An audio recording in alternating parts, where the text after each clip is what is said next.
Gênesis, capítulo 36. Mais uma genealogia. E se vocês lembram, lá atrás, eu falei para vocês que as genealogias, elas são parte da palavra de Deus e elas estão inseridas no texto da Escritura com um propósito. Então nós precisamos lembrar aqui que o povo de Deus vai, ao longo da história, ler essas genealogias, e lendo essas genealogias, inspirados pelo Espírito Santo de Deus, vai aprender aquelas lições que Deus tinha a intenção de falar-lhes. Então nós precisamos prestar atenção nelas, lê-las com a mesma devoção que lemos qualquer outro texto da Escritura, com a mesma oração que fazemos ao ler qualquer outro texto da Bíblia, para entender o seu propósito e a mensagem de Deus para o seu povo, lá no passado e para nós hoje. Diz assim a palavra de Deus em Gênesis capítulo 36, nós vamos ler até o verso 8, e ao longo da mensagem vamos ler o restante do capítulo.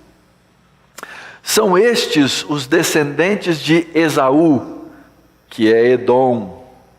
Esaú tomou por mulheres dentre as filhas de Canaã, Ada, filha de Elom, Eteu, Oholibama, filha de Aná, filho de Zibeão, Eveu, e Basemate, filha de Ismael, irmã de Nebaiote.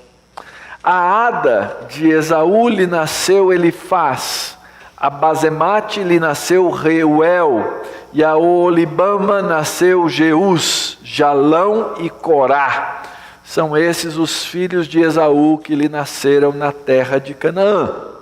Levou Esaú suas mulheres e seus filhos e suas filhas e todas as pessoas de sua casa, e seu rebanho e todo o seu gado e toda a propriedade, tudo o que havia adquirido na terra de Canaã, e se foi para outra terra, apartando-se de Jacó seu irmão, porque os bens deles eram muitos para habitarem juntos, e a terra de suas peregrinações não os podia sustentar por causa do seu gado. E então Esaú, que é Edom, habitou no monte Seir.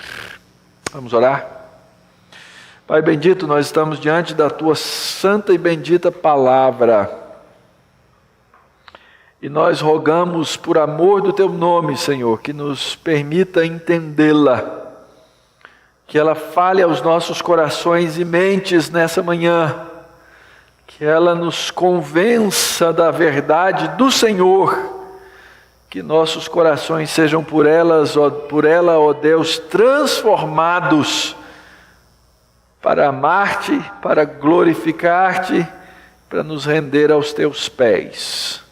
Tem misericórdia de nós, ó Pai, que as palavras dos meus lábios e o meditar do meu coração sejam agradáveis na Tua presença, Senhor meu, rocha minha, Redentor meu. Amém. Esse texto que nós temos diante dos nossos olhos hoje, na nossa retomada das exposições do livro de Gênesis, é um texto que vai chamar os nossos olhos para um legado, para aquilo que os pais deixaram para os seus filhos. Hoje, se você for numa livraria e procurar por livros que falam de deixar um legado para a próxima geração, deixar um mundo melhor, deixar uma natureza mais equilibrada, deixar uma medicina mais avançada, deixar menos violência, mais justiça, paz, coisas boas e também cheio de blá blá blá por aí, a gente vê que os homens estão mais interessados, na verdade, em deixar seu nome numa placa, em gravar o seu nome numa pedra, em serem lembrados nas próximas gerações. O que vão dizer de mim quando eu me for? O que vão escrever na minha lápide? Em alguns casos eu recomendo que você já deixe registrado o que você quer que fique lá descrito, né? Porque sabe-se lá o que é que vão escrever. E Eu sei que os homens, nós temos essa preocupação. O que eu vou deixar para o futuro? O que eu vou deixar para depois? Mas essa preocupação, na maioria dos casos, é uma preocupação comigo mesmo. Uma preocupação com a minha memória. Como as pessoas vão lembrar de mim? Eu já falei várias vezes com Deus em oração. Falei, Senhor, me leva antes de eu começar a falar bobagem. Porque quando a gente começa a falar bobagem, na velhice, é isso que as pessoas lembram depois. É ou não é? É isso que elas lembram. Elas lembram das últimas coisas. Falam, Senhor, me leva. Eu não quero envergonhar o teu nome. Me leva logo.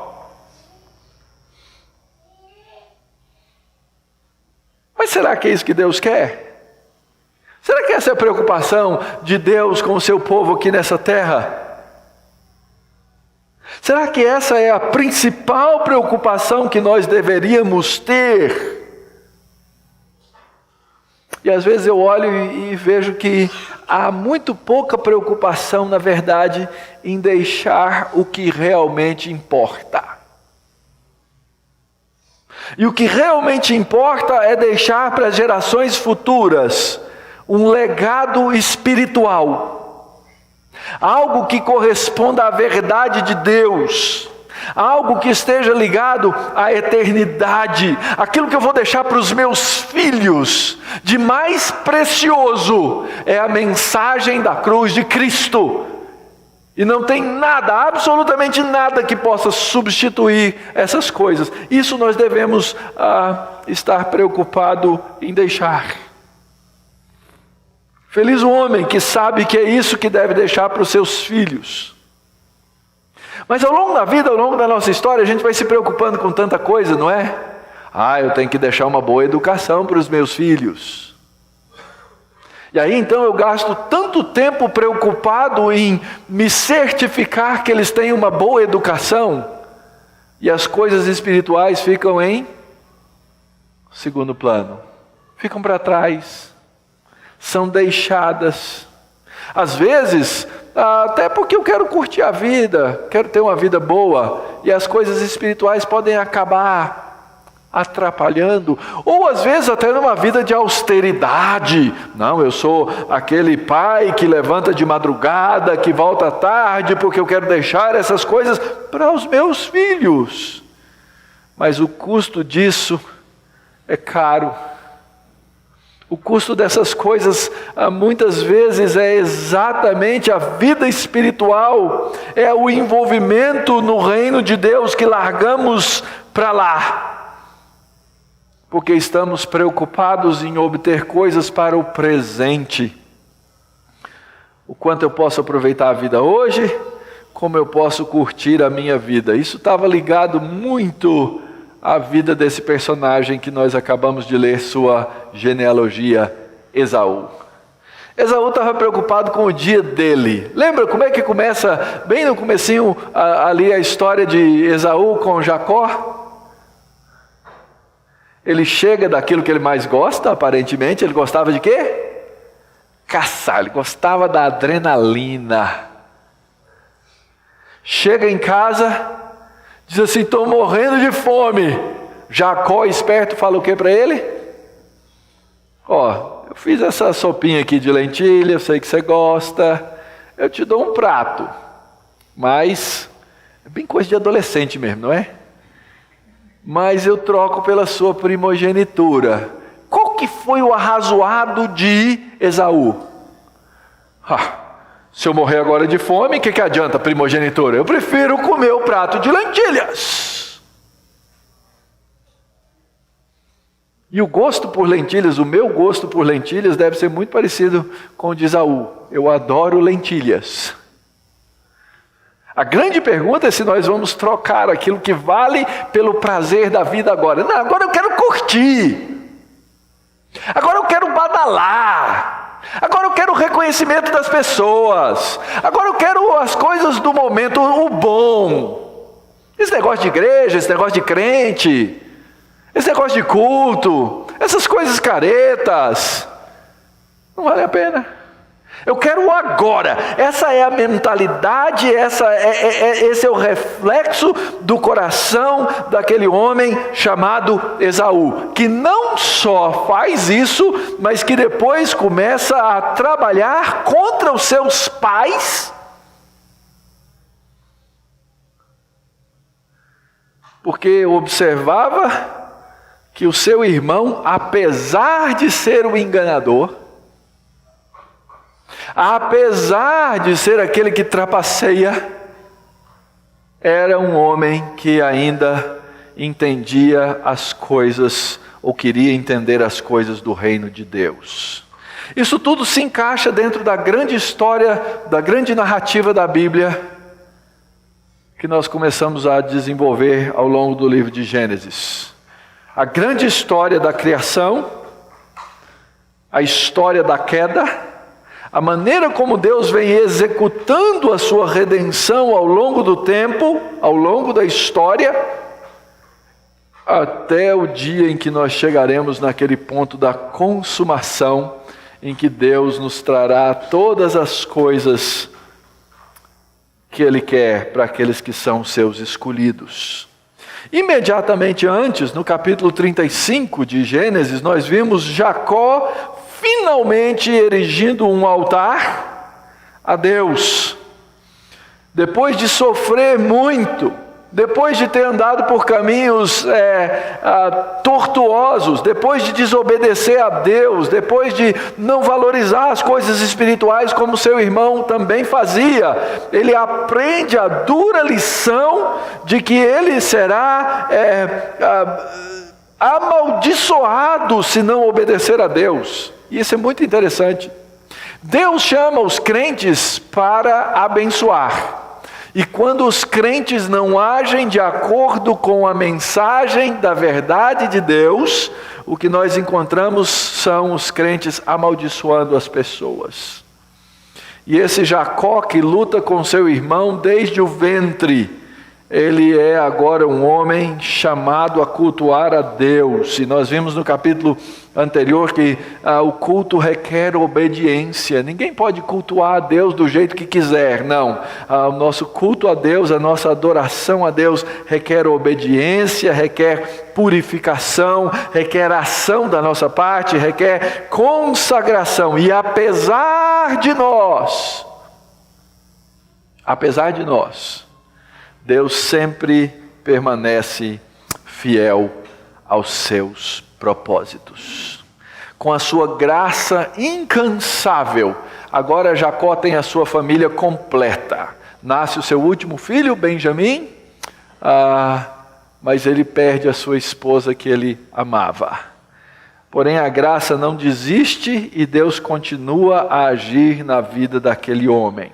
O capítulo 36 faz uma transição entre esse final da história de Esaú e Jacó, de Esaú e Jacó, para contar a história de Jacó na continuidade da vida do seu filho José. Se você observar no capítulo 37, o texto diz assim: habitou Jacó na terra das peregrinações de seu pai, na terra de Canaã. Verso 2, essa é a história de Jacó, e aí ele começa a contar a história de José. Porque José vai ser, nessa próxima narrativa, o personagem foco no qual a história da redenção acontece ao redor dele, os atos de Deus ao redor dele, conduzindo o povo de Deus para onde Deus quer. Ora, como é que a gente começa então a entender uma história ou uma genealogia como essa? Genealogias, eu disse para vocês na Bíblia, elas não são dadas só para a gente escolher nome de bebê, certo?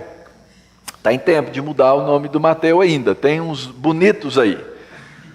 Olha aí, Bazemate é mulher, né? Jeus, Jalão, Corá, que significa careca, não é? Aí, pode ter muita coisa.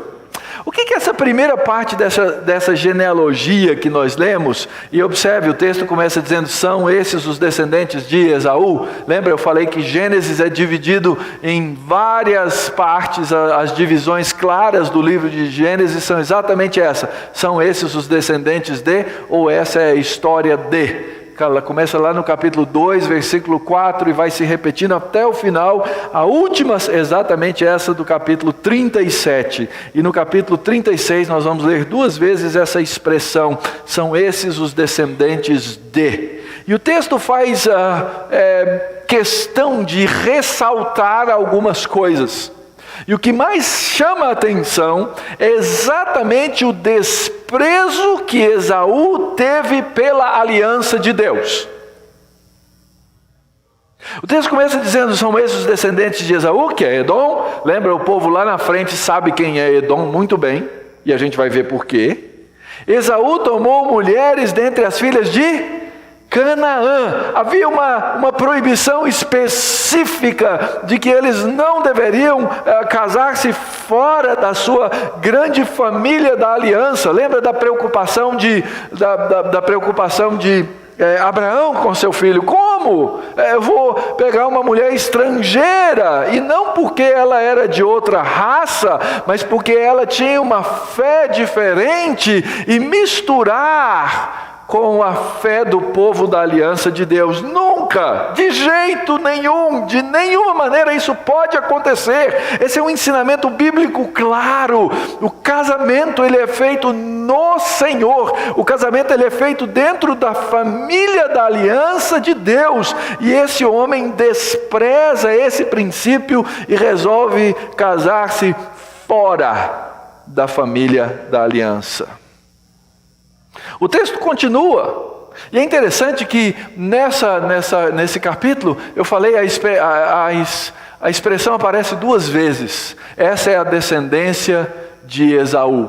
E agora ele faz questão de dizer, pai dos Edomitas, lá no Monte Seir. São esses os nomes dos filhos de Esaú. E volta então a lista. Elifaz, filho de Ada, mulher de Esaú. Reuel, filho de Bazemate, mulher de Esaú. Os filhos de Elifaz são, e aqui vem a próxima geração, Temã, Omar, Zefô, Gaetã, Kenaz. Tímina era concubina de Elifaz, filho de Esaú, e teve de Elifaz a Amaleque. São esses os filhos de Ada, mulher de Esaú, e os filhos de Reuel são esses, Naate, Zerá, Samá e Mizá. Esses foram os filhos de Bazemate, mulher de Esaú, e são esses os filhos de Oolibama, filha de Aná, filho de Zibeão, mulher de Esaú, e deu a Esaú Jeús, Jalão e Corá.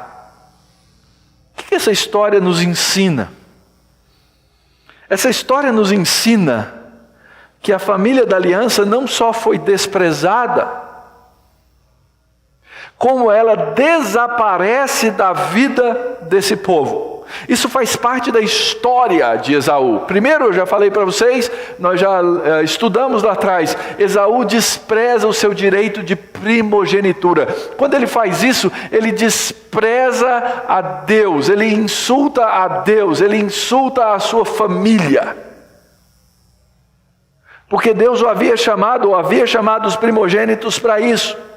E ainda que ele tenha sido enganado naquela situação, ele se entregou àquela situação.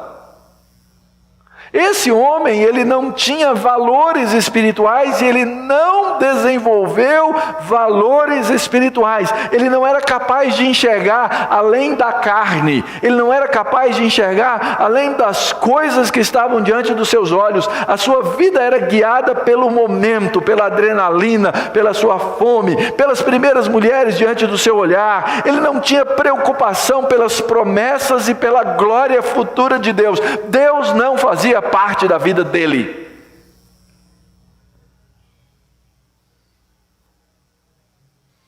E ele se tornou pai. E tendo se tornado pai, aquilo que ele era, ele transmitiu aos seus filhos. Ele transmitiu aos seus filhos. Passou por situações. Jacó enganou mais de uma vez, E ele enganou na hora da bênção. Quando ele enganou a Esaú e o pai na hora da bênção, ele chega para o pai falando: pai, não tem nenhuma bênçãozinha aí para mim não? Uma bênçãozinha, não sobrou nada, pai. E aí vem outra profecia a respeito de Esaú. Ele diz assim: longe dos lugares férteis da terra será a tua habitação, sem o orvalho que cai do alto. Viverás da tua espada e servirás a teu irmão. Quando, porém, te libertares, sacudirás o seu jugo da tua cerviz. É interessante. De um lado, Deus diz e promete ou dá bênçãos para Esaú. Entre as bênçãos que Esaú receberia, era o de se tornar um grande povo, uma grande nação. E quando a gente lê essa genealogia, a gente lê exatamente isso. Esaú crescendo, reis vindo de Esaú, príncipes sendo formados, mas isso vem a um grande custo. O texto diz que ele viveria longe das terras férteis, que era a terra prometida, que era a terra de Canaã, e ele ia viver de guerra, ele ia viver de espada. Mas não só isso, ele acabaria servindo ao seu irmão. Ele seria servo. E quando Esaú sai da terra, ele está dizendo para todo mundo: eu não me submeto ao meu irmão. Lembra, lá no final a gente viu que eles caminharam juntos, que eles perdoaram um ao outro, que eles se ajuntaram, mas imediatamente cada um foi para o seu lado. E Esaú sai da terra prometida, exatamente para que essa profecia se cumprisse. Para que essa profecia tivesse o seu lugar na história, não só essa vez, mas a gente vai ver daqui a pouquinho outras vezes. Então, uma profecia que abençoa, dizendo que ele vai se tornar grande, que é o cumprimento, inclusive, de uma profecia feita antes a Abraão: reis virão de ti, e vêm reis como os reis de Edom, os príncipes de Edom, mas ao mesmo tempo algo que vem a custo de sofrimento, dor e servidão. Olha só como foi aquela história. Vendo, pois, Esaú que Isaque abençoara a Jacó e o enviara a Padã-Arã, para tomar de lá esposa para si, e vendo que ao abençoá-lo lhe ordenara: não tomarás mulher dentre as filhas de Canaã, e vendo ainda que Jacó, obedecendo a seu pai e sua mãe, fora a Padã-Arã, e sabedor também de que Isaque seu pai não via com bons olhos as filhas de Canaã, foi Esaú à casa de Ismael, e além das mulheres que já possuía, tomou por mulher a Maalate, a filha de Ismael, filho de Abraão, irmã de Nebaiote. Sabe o que é isso? Isso chama-se menino birrento. Se eu puder fazê-lo sofrer, vou fazer. E ele fez isso repetidamente, ele fez isso seguidamente, tomando mulheres cananitas,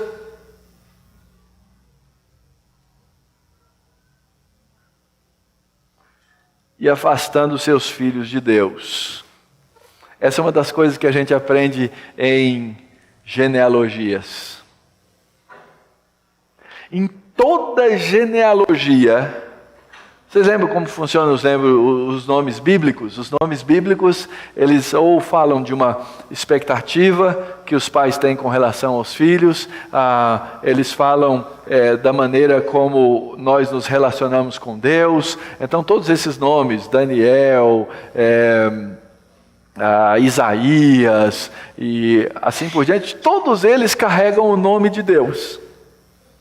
Então você vai ler uma genealogia bíblica, não tem só esses, mas esses estão no meio. Quando você lê a genealogia de Esaú, tem um que se chama Reuel, que pode significar amigo de Deus. Os outros nomes todos são nomes que saem completamente da linha que você lê nas outras genealogias, exatamente porque o nome de Deus passa a ser esquecido por essas gerações. E esse é o primeiro legado de Esaú. O legado que ele deixa para as gerações posteriores a ele. Ele deixa filhos que não ouvem a respeito do nome de Deus. Ele deixa filhos que não estão conectados com a aliança. Ele deixa filhos que estão distantes das realidades da fé. Ele deixa filhos que no futuro nós veremos na continuidade dessa genealogia, vão abraçar nos seus nomes e no seu coração outros deuses.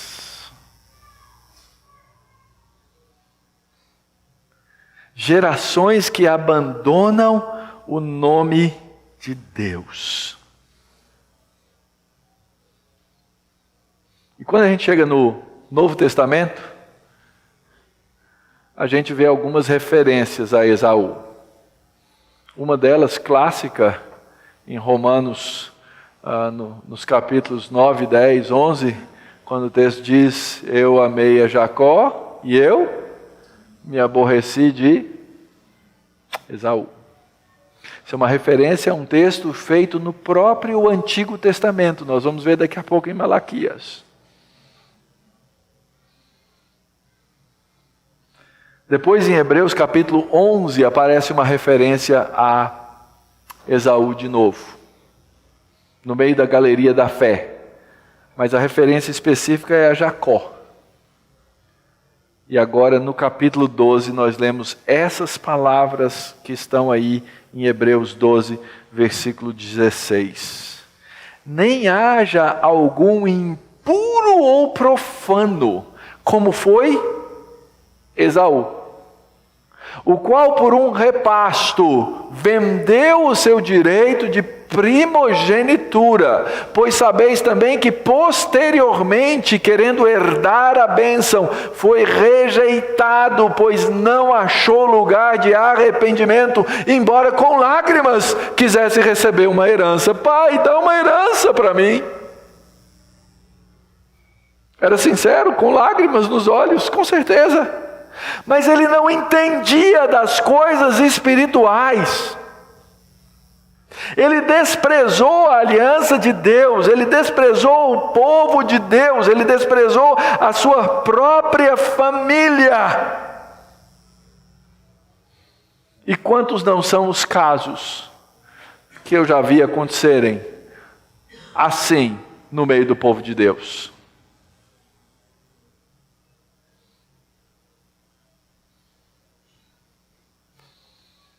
Gente que foi o famoso criado na igreja. Chega num ponto da sua vida, olha para trás e fala assim: eu não quero nada com isso, eu não tenho nada a ver com isso. E segue um caminho distinto, separado. Casa-se fora da aliança. Cria os seus filhos fora da aliança. E lá na frente olha para trás com dor no coração, dizendo: eu fiz todas essas coisas mesmo. São centenas, centenas e centenas que agem dessa maneira. Abandonam a aliança. Por outro lado, eu fico olhando aqui vocês cuidadosos, querendo educar os seus filhos debaixo da luz do Senhor. Querendo amar o Senhor, querendo passar para eles aquilo que é mais precioso para vocês.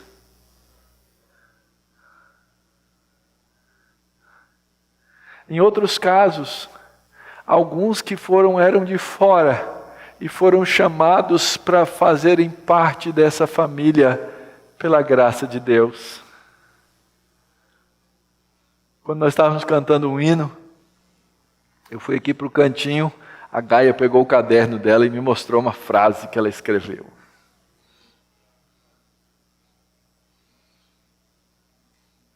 Ela escreveu uma frase sobre Jesus.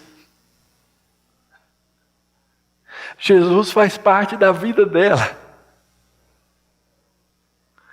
Jesus faz parte da existência dela. O amor de Deus faz parte daquilo que ela é hoje e daquilo que ela vai ser quando crescer como mulher.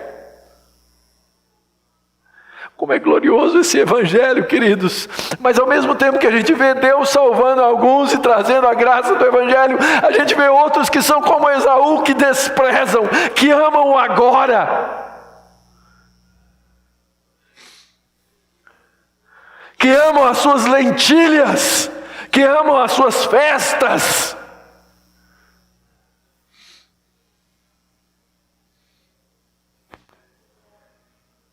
E desprezam a Deus, que amam as suas posses, que amam o seu trabalho e desprezam a Deus.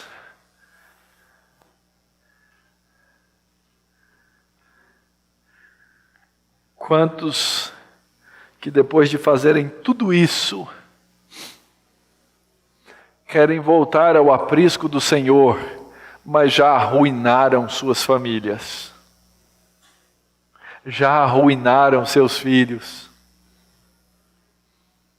Lá na frente, ficam querendo um pedaço da herança e dormem em tristeza. Esaú foi profano e impuro, vendeu a sua vida espiritual por nada, por pouco, por algo que se deteriora.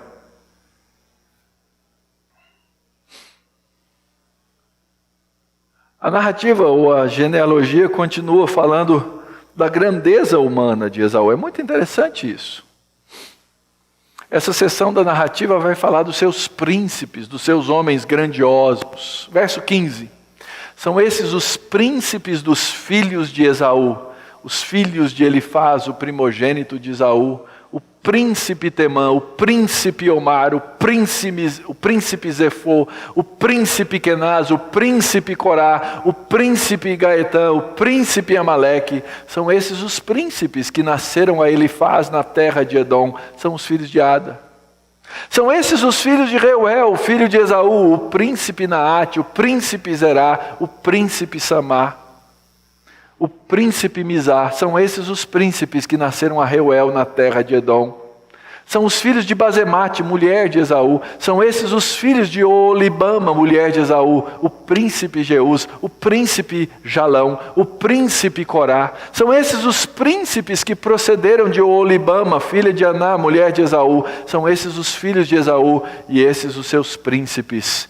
Ele é Edom. Quanta grandeza, não é?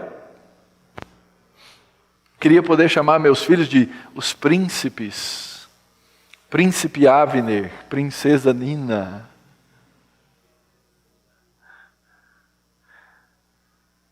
Nós não nos orgulhamos dos nossos filhos, e é bom, existe um orgulho que pode ser santo. Mas nós podemos esquecer do principal, porque as consequências são catastróficas, queridos.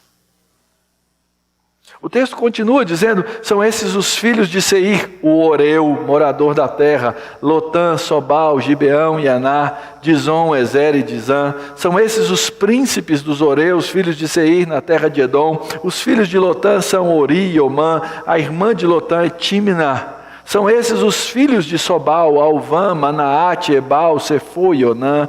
São esses os filhos de Zibeão, Aiá e Aná. Esse é o Aná que achou as fontes termais no deserto, Caldas Novas, né? Quando apacentava os jumentos de Zibeão, seu pai. São esses os filhos de Aná, Dizon e Oholibama, a filha de Aná. São esses os filhos de Dizã, Endã, Esbã, Itrã e Querã. São esses os filhos de Ezer, Bilã, Zaavã e Acã. São esses os filhos de Dizã, Uz e Arã.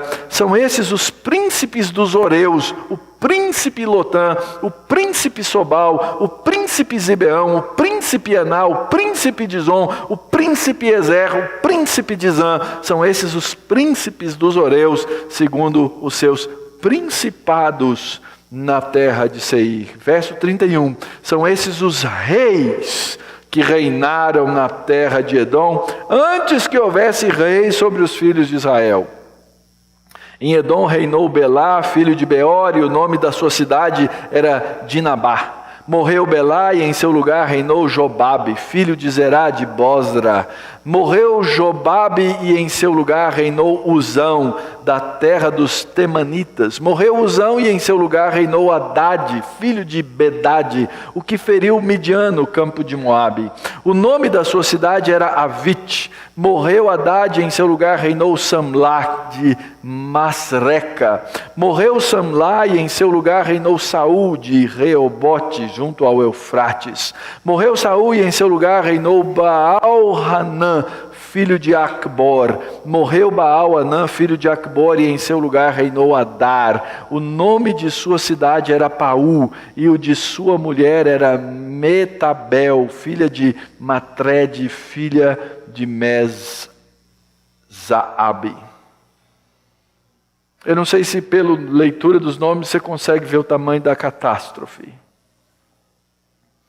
Primeira coisa, a profecia se cumpriu. Ele agora está fora das terras férteis, ele mora lá no lugar sem orvalho e ele vive da espada. Edom era uma nação que vivia de guerra. Tornaram-se guerreiros, gente que trazia morte e temor. Segunda coisa, Esaú reconheceu o direito de primogenitura que foi vendido, porque ele sai da terra. O plano de Deus não era que um primogênito morava na terra e os outros saíssem, exatamente ao contrário. Era que o primogênito se tornasse o quê? O chefe do clã e ordenasse todas as coisas para abençoar. Mas ele vai embora, ele fala, não vou me submeter de maneira nenhuma. Ele vai para outro lado, eu vou ter a minha vida independente. Só que a terra era a terra da aliança e ele saiu da terra da aliança. Quando ele sai da terra da aliança, ele não só vira as costas para a aliança feita, ele vira as costas para o Deus da aliança. Outra coisa que a gente aprende no texto é que Esaú prosperou nesse tempo muito além dos israelitas. Lembra da história que a gente vai ler sobre Jacó agora? Você já leu essa história? Ele vai entrar com 70 pessoas na terra do Egito, vai viver bem durante um tempo e vão se tornar na terra do Egito o quê? Escravos. Enquanto Esaú prospera, enquanto Esaú cresce, enquanto Esaú domina, enquanto Esaú conquista terras, Jacó torna-se escravo. Os planos de Deus são incríveis, não são? A profecia se cumpre. Ele cresce com príncipes e reis, e Jacó torna-se cativo no Egito. Edom torna-se grande. E é interessante, o texto diz assim, quando porém te libertares, sacudirás o seu jugo da tua cerviz. O jugo é aquela canga que é colocada no animal, e o jeito do animal se livrar dela é se balançando todo até que ela se solte. Você vai sacudir, ele sacode o jugo da cerviz. Ele diz, eu não vou servir junto ao meu irmão, eu não vou ser esse escravo. Mas isso teve um custo. E o preço, queridos, foi a distância das promessas, foi a paganização da sua vida, da sua família. É interessante nessa genealogia como a gente vê a absorção de povos, e quando ele absorve esses povos, ele absorve os seus costumes, e quando ele absorve esses costumes, ele absorve os seus valores, e quando ele absorve os seus valores, ele absorve a sua religião. E enquanto que nas genealogias do povo de Deus, dos filhos da mulher, a gente vê o nome de Deus ali intrincado naquelas genealogias. Quando a gente chega numa genealogia como a de Esaú, a gente vê que a lembrança do Deus de Israel foi embora, e aquilo que começou com Reuel termina com Deus cananita, Baal-Hanan.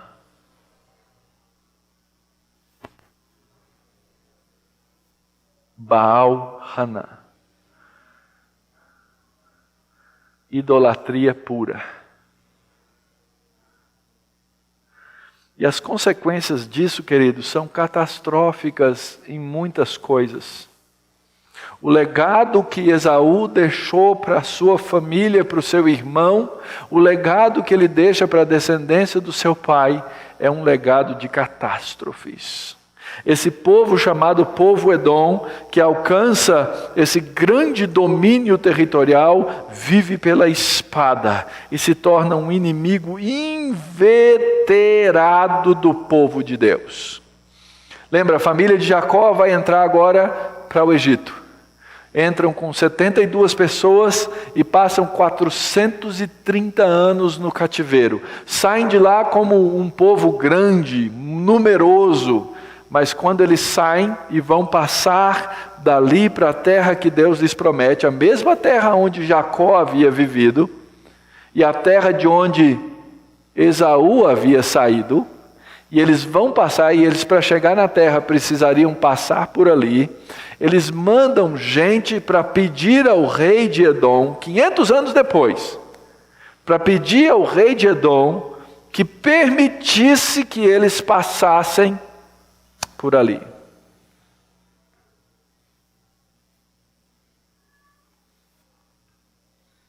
Rogo-te que me deixes passar pela tua terra. Porém o rei dos Edomitas não lhe deu ouvidos. A mesma coisa mandou Israel pedir ao rei dos Moabitas, o qual também não lhe quis atender. E assim Israel ficou em Cádiz. E depois andou pelo deserto e rodeou a terra dos Edomitas e a terra dos Moabitas. Aqui vocês não passam. Saul precisou lutar contra os Edomitas. Davi subjugou os Edomitas. Profecia de novo. Lembra? Você vai ser escravo do seu irmão. O rei Davi submete Edom e Edom se torna uma nação vassala. Depois vai acontecer o quê? Eles vão de novo se libertar. Eles vão sacudir o jugo, mas ele se torna de novo alguém submetido ao seu irmão. Salomão teve que lidar. A coisa tornou-se tão feia que os edomitas tornaram-se depois aqueles que fazem o povo de Israel sofrer profundamente. Olha só o que o profeta Malaquias diz a respeito dos edomitas. Eu vos tenho amado, diz o Senhor, mas vós dizeis, em que nos tem amado? Não foi Esaú, irmão de Jacó? Disse o Senhor, todavia amei a Jacó, porém aborreci a Esaú. E fiz dos seus montes uma assolação e dei a sua herança aos chacais do deserto. Edom será chamado terra de perversidade, povo contra quem o Senhor está irado para sempre. Os vossos olhos o verão, e vós direis, grande é o Senhor também, fora dos limites de Israel. Eram inimigos em todos os sentidos. Deus precisava entrar e dizer, esse é um povo na terra da perversidade, povo contra quem o Senhor está irado para sempre. Eu amei a Jacó, eu aborreci a Esaú, porque Esaú é e faz todas essas coisas sem observar nada da aliança de Deus, nada. O livro do profeta Obadias, que é um pequeno livro, quase todo ele é um livro de maldições contra Edom. Pouca gente, recebe um livro inteirinho assim, né?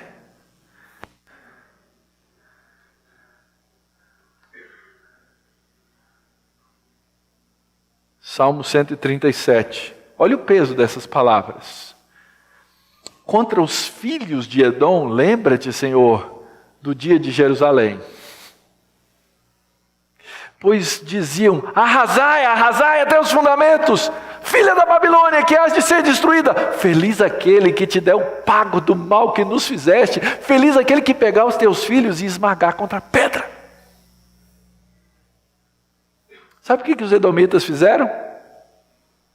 Quando os babilônios estavam atacando Israel, e grupos tentaram fugir para não entrarem no cerco de Jerusalém, para não serem destruídos, para não serem mortos, para não serem queimados, para não serem levados cativos. Os edomitas fecharam as estradas e entregaram os filhos de seu irmão para serem levados para o cativeiro.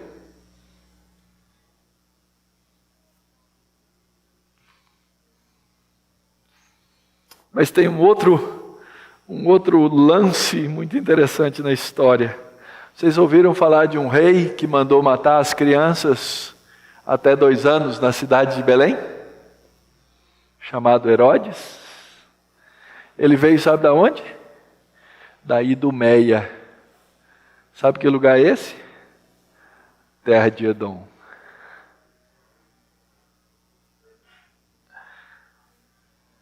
Aquele rei, o construtor do templo de Jerusalém, temia o rei dos judeus e mandou matar as crianças todas abaixo de 2 anos em Belém, porque era daquela terra. O rei da Judéia procurava matar o rei dos reis, o descendente de Davi, o descendente de Judá, o filho de Jacó, o irmão de Esaú, e o texto diz, esse é Esaú, o pai de Edom. Percebe as 2 sementes da nossa história? A semente da serpente e a semente da mulher, numa eterna luta. Uma eterna luta.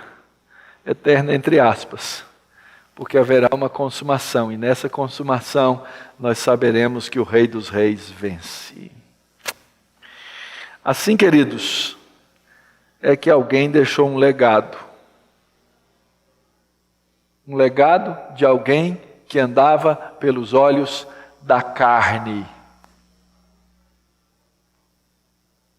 O legado de alguém que não era capaz de enxergar as coisas do Espírito de Deus. O legado de alguém que queria viver o dia de hoje, a hora de agora. O legado de alguém que vivia pelos seus apetites e não prezava as coisas de Deus.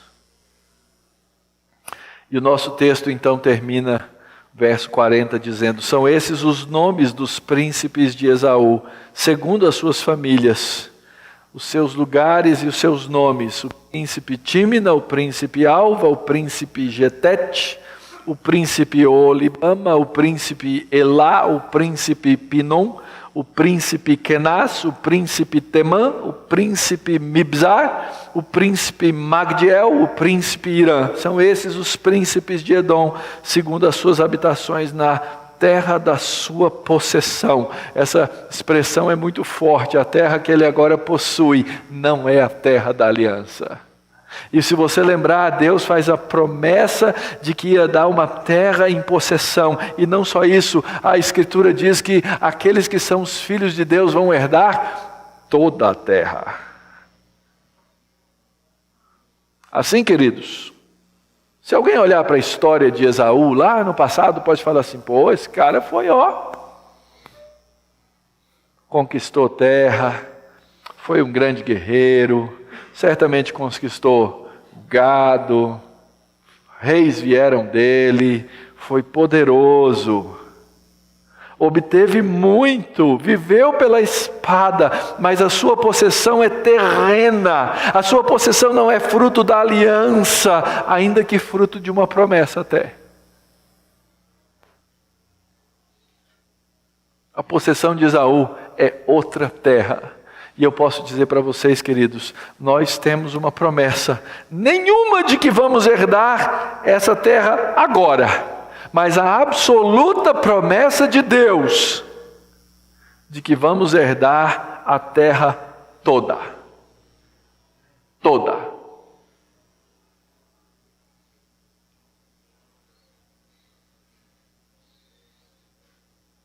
O que a gente pode entender e fazer disso tudo, queridos?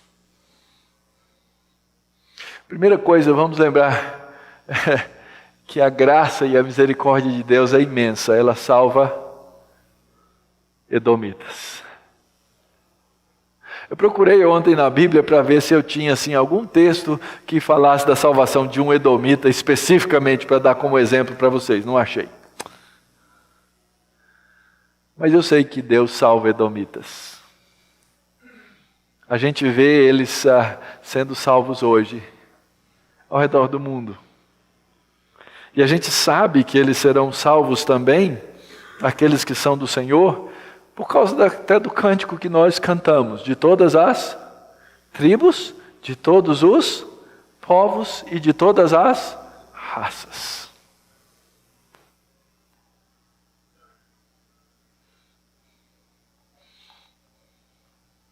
Flávio estava contando a história ali agora há pouco. Ele foi numa feira lá e alguns perguntavam assim, mas você mudou, hein? Deus nos tira de cada lugar, irmão. Deus pode nos tirar do meio dos edomitas para nos fazer parte do seu povo. A minha pergunta para você é o seguinte: você acredita nisso? Então, prega o Evangelho. Muitas vezes nós não pregamos o Evangelho porque a gente é desconfiado do poder de Deus. A gente acha assim, Deus, isso aí, Deus, edomita não, né, senhor? Edomita não dá, pastor. Esse aí não dá. Olha para a sua própria vida, querido, olha para o seu próprio coração. E olha o que Deus consegue fazer, que tipo de gente Deus pode salvar. Aí você vai passar a evangelizar. Porque não é você, é Deus quem salva. Então, pregue o Evangelho. Fale da palavra de Deus. A história de alguns de vocês aqui eu conheço. De muitos de vocês eu não tive a oportunidade de conhecer com mais particularidade. Mas eu tenho certeza que muitos vieram de lugares obscuros.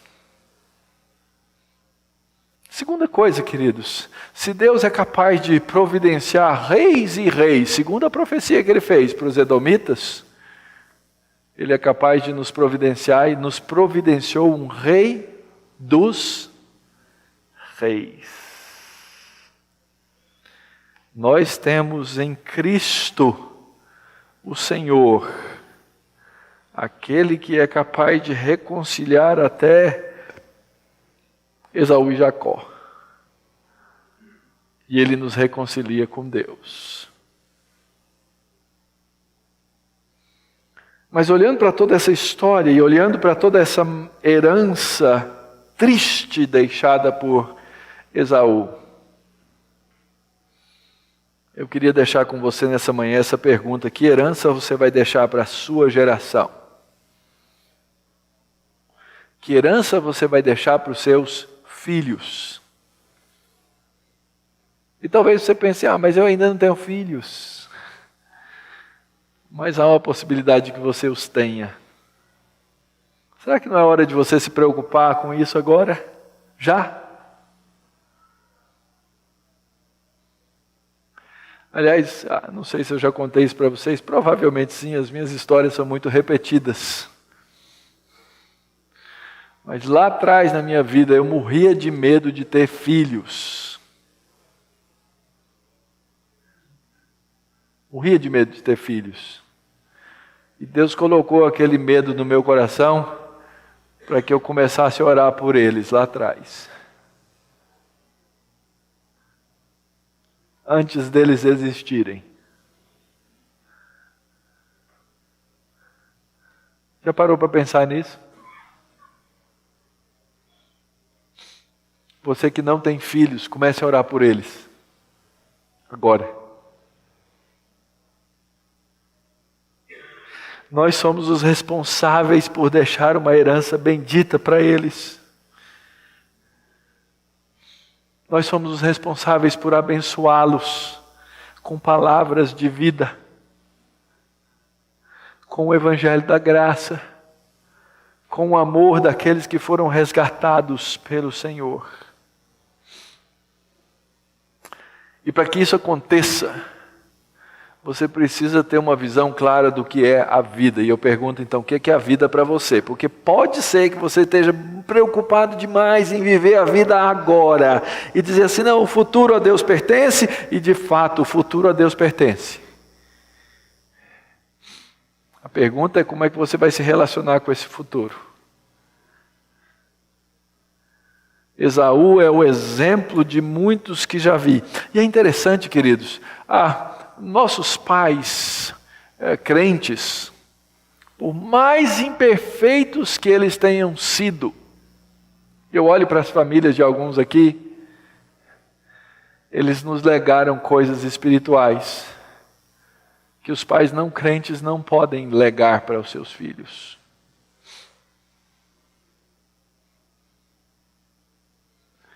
Mas se você crê, você pode abençoar as próximas gerações, olhando para as coisas espirituais. 2 Coríntios 4:17 diz assim, porque a nossa leve e momentânea tribulação produz para nós um eterno peso de glória, acima de toda cooperação, não atentando nós nas coisas que se veem, mas nas que não se veem, porque as que se veem são temporais, e as que não se veem são eternas. A pergunta é, você está olhando hoje para quê?